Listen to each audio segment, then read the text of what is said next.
Hello, hello. Welcome to Truth Moment. I'm your host from Geula Spotlight. Rabbi Zevi Weinberg. And, one of the things that when I think about telling the truth, there's no really pretty way to say this, but the truth is that all of history is a good indication of the future. And all of history shows that there's a religious ideal that brings a community or society together. And then, unfortunately, the usually sexual predilections of the population kind of become validated, or if you want to call it, a new religion comes around those basically immoral, deviant behavior, as opposed to what is actually moral and life producing, apart from effectively the evangelical Christians and Orthodox Jews. There's no group in this world that's really having enough children to replace themselves. They're simply going to disappear out of not making good choices. And so the bottom line is that, unfortunately, what happens is that the weakness of the body, which is not the body itself, the body should be strong, but the desires of the body, as opposed to the desires of the soul and the mind, the intelligence can take over.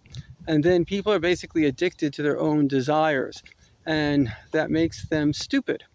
And what happens is then you have other people that are savages that have lost touch with humanity. I remember hearing from a guy who was the head of a gang in the prison.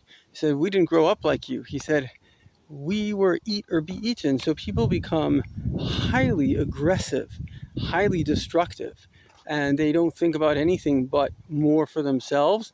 And if they can hurt someone in the process, all the better and the power to them.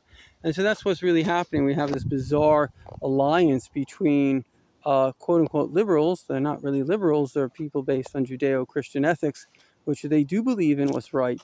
And with Islam, not just the good part of Islam, but the evil part of Islam, which is pure terrorism, pure evil, pure savagery, the way they treat women. We see what happened with ISIS. And that was supported by a president of the United States. These people are, bowing their head so it gets chopped off. And the only solution really is to really bow your head to God, because the only power that can help you, Churchill said that, he says, a peaser feeds a crocodile hoping it will eat him last. The only power that can really help you in this, and this is really serious, is God himself. So let's bow our heads to God, because that's the one that's going to help.